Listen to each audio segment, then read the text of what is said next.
Good morning, everyone. I kind of just entered into the panic zone because my sidekick is getting some tests at the hospital. Nothing big, but he just said, "Is everything okay?" And I'm like, "Yes, it is okay." But I was panicked here for a few minutes. All right.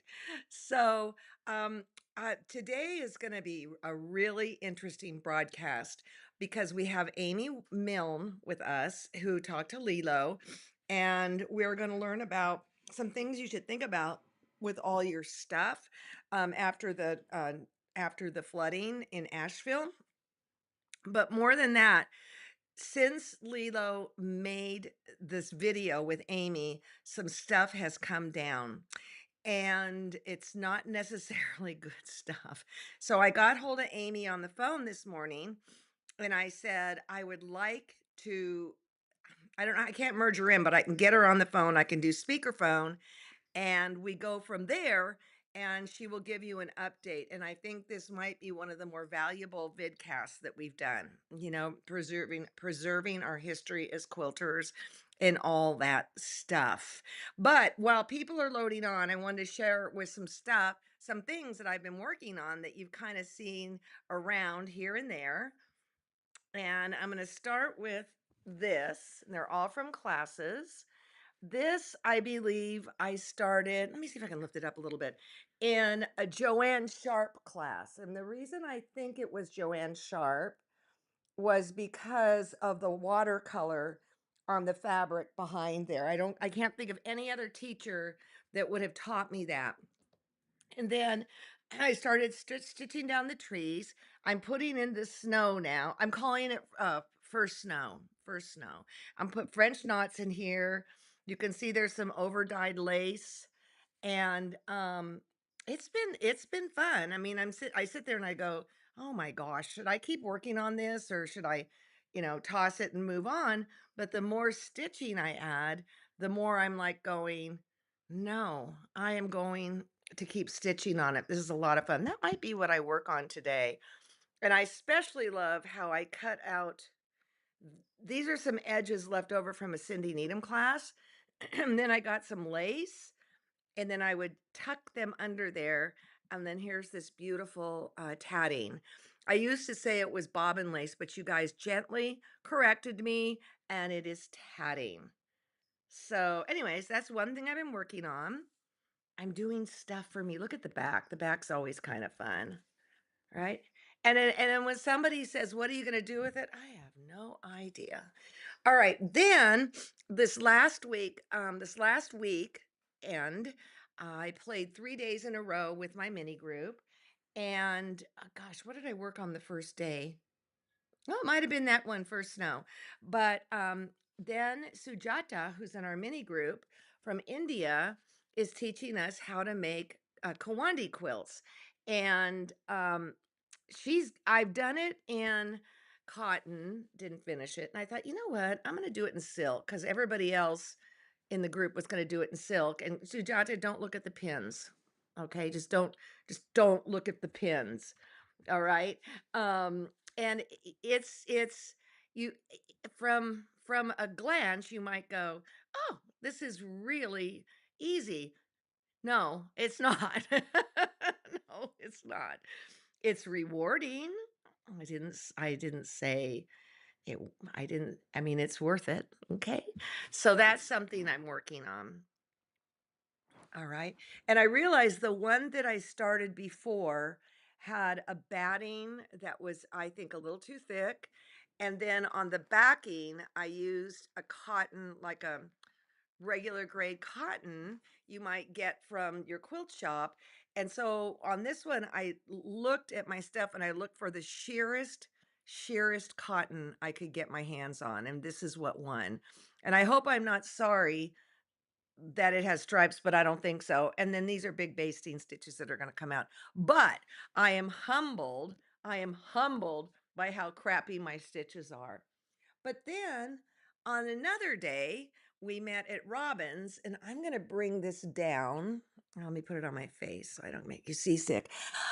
Wendy and Robin are all about doing gold work. And I'm like, oh, what do I care about gold work? Well, then FOMO started kicking in. Um, and so let me show you what they're talking about. Okay. Uh, Here. They want to do bugs. All right. So here is a bug that's going to be done with gold work. And it's not actually, Wendy did have one real skein of gold, kind of like a DMC skein. Oh, but wait, it was like $150. I'm like, whoa. And she's like, well, no, I got it for Christmas. But I'm starting to learn gold work. And I don't know what I think so far. So let me bring this down even more. It's there are some tricks that make it very different than embroidery. This is a double corded and then stitched down on top, two cords, and then this is a twisted. I wonder if I can even get closer. I want you to know you're looking at a day's work. But I'm gonna keep working on this, and I did it on an antique damask napkin. We're going to make books in the end and put all this stuff in it. But they are just bent on making all these bugs. And they actually purchased a beautiful book that I'm probably going to be getting to. So that's what's been keeping me out of the bars at night. And I thought you might be interested in that. Okay, so. Whoops, I don't want to look at that box. I want to get to this interview with Amy Milne and Lilo. And there are some real important things that Amy's going to be sharing. But when it's over, I'm going to call her on my phone. Yeah, that's one of mine. I'm going to call her on my phone and she's going to tell us what's going on because it's kind of hit the fan with funding and things like that in the government. So we will see about that. Okay, let's go to Amy Milne. It was at QuiltCon 2025. And I've been kind of upset that I haven't been able to share these things in a timely manner, but that's the good news in this case. That's the good news. So here we go.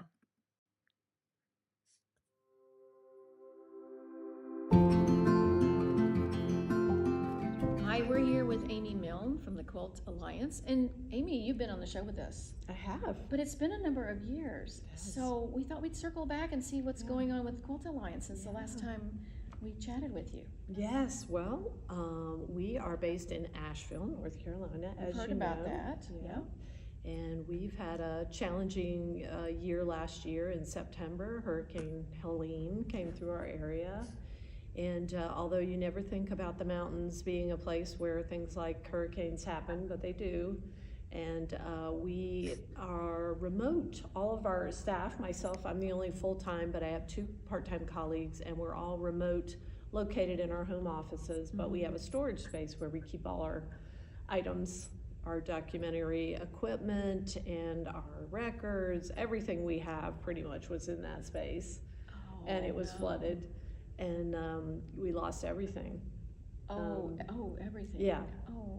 So that was hard, but the upside of that is that we learned a lot in the process, and we didn't lose any of our staff. No one was hurt. No one lost their own homes, but so many in our area did, and quilt shops were lost, and a lot of businesses. But what we learned, and I was talking about this recently in a textile talk, I think we did. Yeah, it was for a textile talk. And it was about documenting your space. And that's something that I remember that, and I thought that was such a great idea of photographing your fabric in the drawer, your collection of thread, your whatever, so that you have that as a record for insurance purposes. That would not have occurred to me. No. And I thought that was a great Great tip. I probably wouldn't have suggested that topic had we not lost all our things, but I had maybe one old photograph of that space, and it was quite, there was a lot there, and it was jammed in to save money. And that really got me thinking about, okay, we don't have documentation of our storage, We probably don't have documentation of our home offices, how it's set up. And then I started going back and looking at some of the stories we've done. One was Ricky's. Ricky Tim's interview, he takes us on a tour of his studio. Right. We also have one with Alex where she takes us on a tour of her studio. And I thought about the idea of just even measuring your workspace, you know, but documentation really can be as broad as that. We really focus our work on documenting quilts. Absolutely. Right. And documenting stories about people, but it's so much more than that. And I'm always amazed at how many people know the best practice but don't follow it. And sometimes it takes an emergency like that to wake you up and remind you that this is the way it is now, and you're comfortable in this, but it could go away tomorrow. Right. And of course, you know, many people experience that. And even in our oral history collection, Quilters Save Our Stories, if you type in the word hurricane or storm, so many interviews come up matching that keyword, because quilters are the most generous people in the world, and they donate when there's an emergency. They come through, and we're seeing that all the time. Oh, that's phenomenal. You know, and a lot of people did make quilts for Asheville storm victims in Western North Carolina and Florida, and then fires, and you know, there's always a need for quilts, and it's not just the quilt itself, it's the gesture, it's the connection, it's that could be me tomorrow. Right. You know, and I feel for you, and people talk about that in their oral history interviews. It's really compelling. And even Ricky's tour of his studio was right after the fire that surrounded his home at I think he had a view out the window, and you could see the trees that had been burned. Yeah.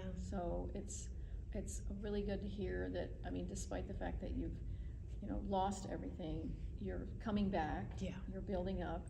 And so what's going on now in this new phoenix rising from the ashes? Well, one of the things that happened was we lost all of our handouts. We lost all of our brochures, all of our, collateral things that we give out. Right. So we started creating more. We paired up with a new designer, and we started creating brochures for specific audiences, for individuals, to just say what we do and what we hope that they will do with the resources that we create. And then also for groups, because we do group presentations, we do guild lectures, and what can folks do to document their quilts? My colleague Emma Parker designed this quilt journal, which is meant to be a notebook to keep track of the quilts you make or the quilts you own. And this is something that we all say, oh, I wish I'd written that down. I can't remember. What year did I what make year that? I made that? What in the world was I thinking? What process did I use? Right. And then, of course, the most basic of all quilt documentation is labels. And we're giving away, wherever we go, we give away quilt labels that are just very basic, the most important stuff. Right. And making sure that folks know, as far as the Quilt Alliance is concerned, there is no any label is better than no label. Right. Even using a Sharpie to write on a scrap piece of fabric and attaching it to your quilt, and we know there are many fancy. I'm sure you see the fanciest of fancy labels. Oh, there's hand embroidered ones. There's machine done ones, but it's really more important about that it doesn't say the word unknown, maker unknown. Exactly. That we know who made it. Exactly, Yeah. and our vision is no more anonymous quilt makers. And I think museums are dealing with this problem by using different terminology now to kind of get our attention. We heard of it first from the Heard Museum here, who used the term quilter once known or artist once known. And I think that's just so beautiful and dignified and respectful, and gets your attention. Right. That obviously someone made this incredible thing, but we don't know who it was. Yeah. And then you have this documenting guide. Yeah, so well. we have a membership program. It's very reasonable. It's a way to support what we do. And the Quilt Documentation Guide is something that all our members receive. And it takes you through labeling, photography, other ways, video, using QR code for your labels, how to interview other people, how to do a very simple video show and tell that we call a Go Tell It. Right. And it's just sort of a guide to get you started and remind you that your quilt is just as important as a celebrity quilter. And you can do this at home on your Yep, phone. you can. You can do the videos and the interviews. Anyone can do an oral history interview. Mary Kay Davis of the Quilt Show has been interviewed and done interviews. And it is a simple process of sitting down with another person using an audio recorder. It could be your voice memo on your phone to do the recording. So all of our projects are grassroots, meant to be used and free of charge, and really important. And so for individuals that may want to look at some of the older quilts that people have talked about, where can they find those on your website? They can find it through our website, quiltalliance.org, and it will link to our YouTube collection of the video documentation, and then the QSOS collection they're all online. You can listen to them, and the project started in 1999, so many of these artists have passed away. Right. And we're able to provide for their family and their friends their voice. And that to me is just such a beautiful part of the project. It's not just the written record, it's the audio record. And we see video, and video provides a whole nother layer, but this is just sort of that extra documentation. And of course, being in the Library of Congress, you think of the permanence, it being a very permanent project, and it's the largest of its kind in the world. There is not a table maker's oral history project or even a basket maker's that we know of. Wow. It's quite unique, and it's quite an honor to have been is. selected, that they decided this is something that should be preserved. Yeah, and it was really, had to do with the founders of the project, having a vision, the founders of the Quilt Alliance having a strong vision, Carrie and Nancy of Quilts Inc., Carrie Bresnahan and Nancy O'Brien Puentes, and Shelley Ziegert were three of the founders of the Quilt Alliance, and it was such a smart and important. Well, one storm isn't going to keep the Quilt That's Alliance right. from continuing. Yeah, that's right. And it's We're nice here to stay. Yes, and it's so great to see that you're doing well and you're moving forward. And thanks again for taking time. I know you've been in the booth. Yep. And so we wanted to at least include you here. Yes, absolutely. Thank you for having me. Thank you.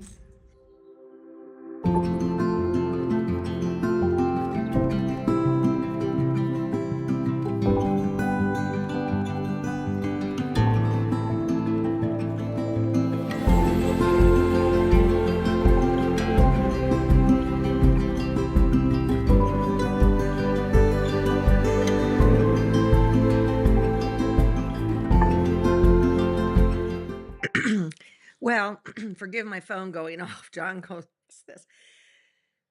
Quilt Alliance has been hit by another storm since this interview was done. And so I got hold of Amy this morning. She's on standby, and I'm going to call her.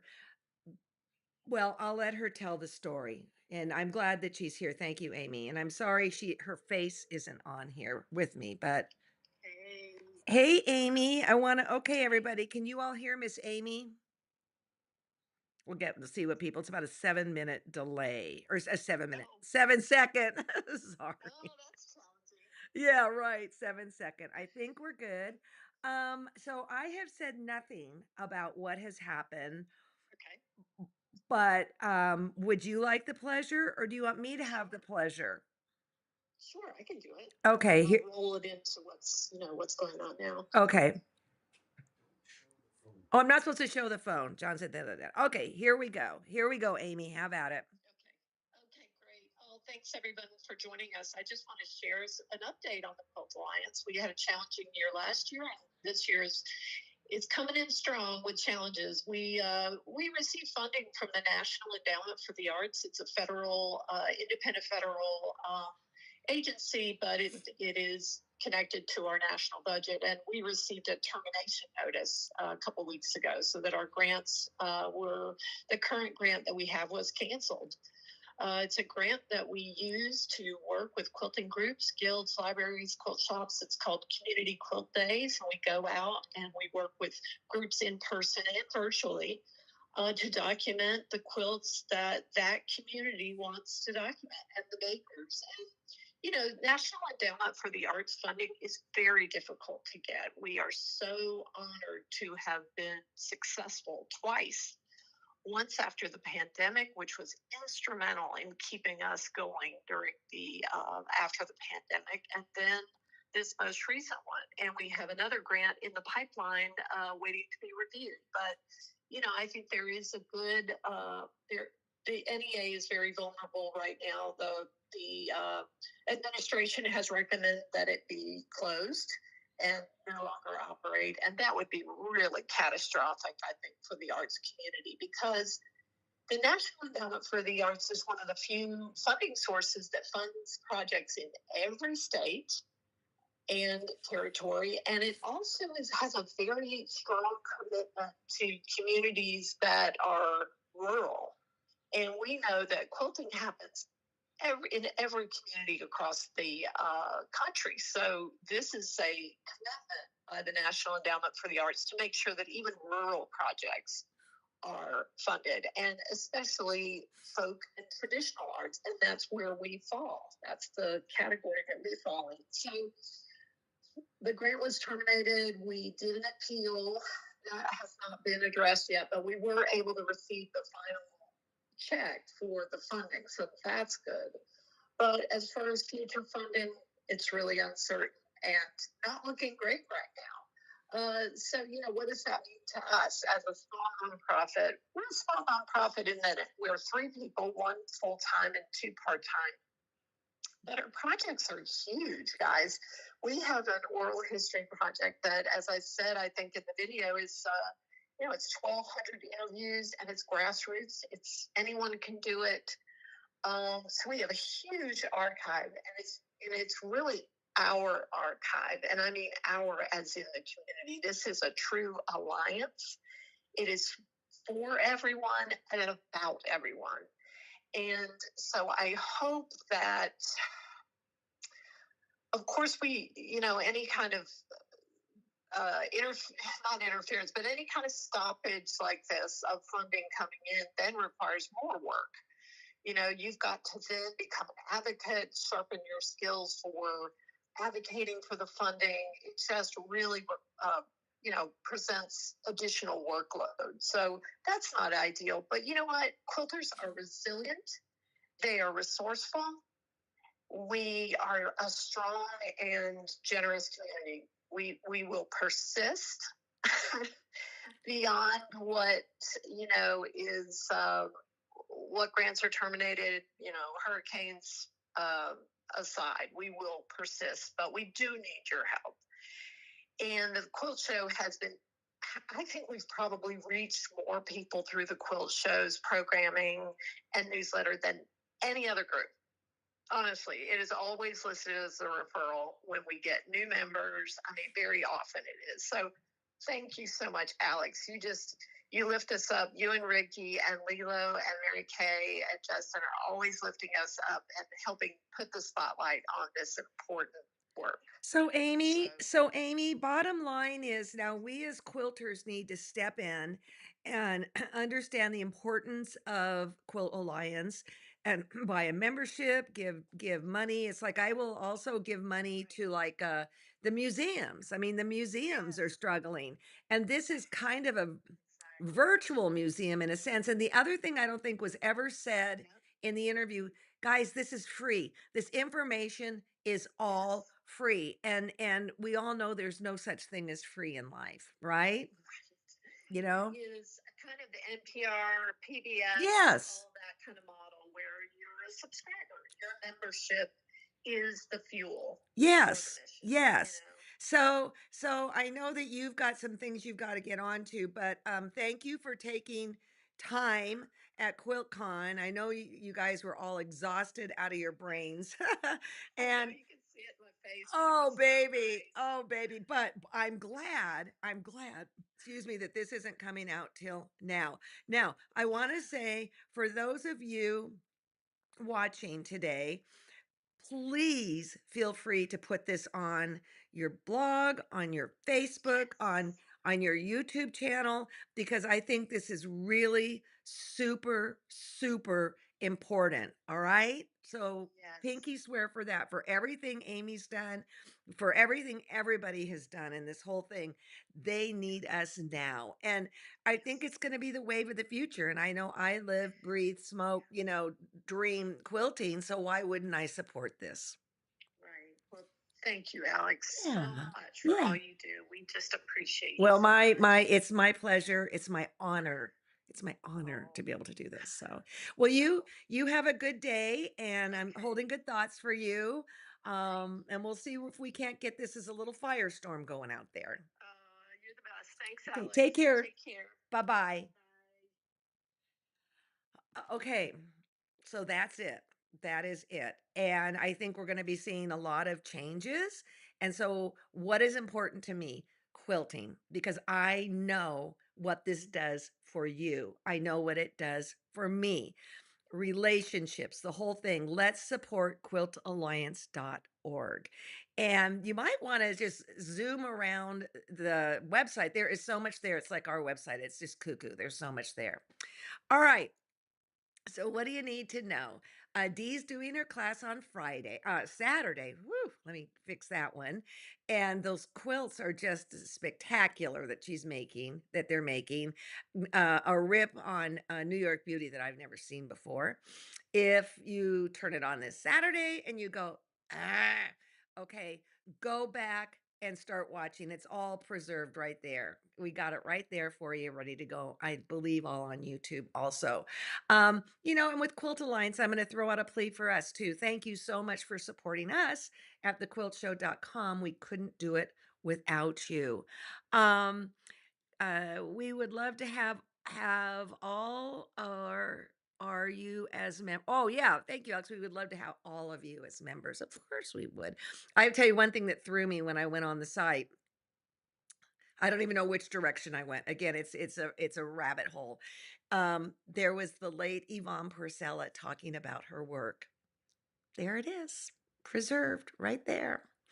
Okay, so Monday, we're going to start on the Dandelion Project. It's going to be a soft start, so people have time to get their kits, gather their stuff. We'll probably just prepare the backing, but I'll go over what might make your life easier when you make this particular quilt. I will tell you now, we are over half sold out. If you're dilly-dallying about getting this pattern, don't do it. Here, let me show you this. I'm actually pulling up from Monday. Don't dilly dally because it will be sold out, and I don't think there's any way we can get um, more. Right, guy? I feel like a car salesman or something, but I'm just laying it out there. So enjoy your weekend. I'm watching all the weather here for everybody. We're gonna have a beautiful 90 degrees here, and I've switched from pants to shorts. Boy, that's enough scary for everybody. Please share this with your quilting friends. A rubber stamp. It's very rare I ask that. It's very rare I ask that. Please do. Take care. Have a great rest of week. And I'll see you Monday, and Dee will see you Saturday. Thank you for choosing to spend your time with me today.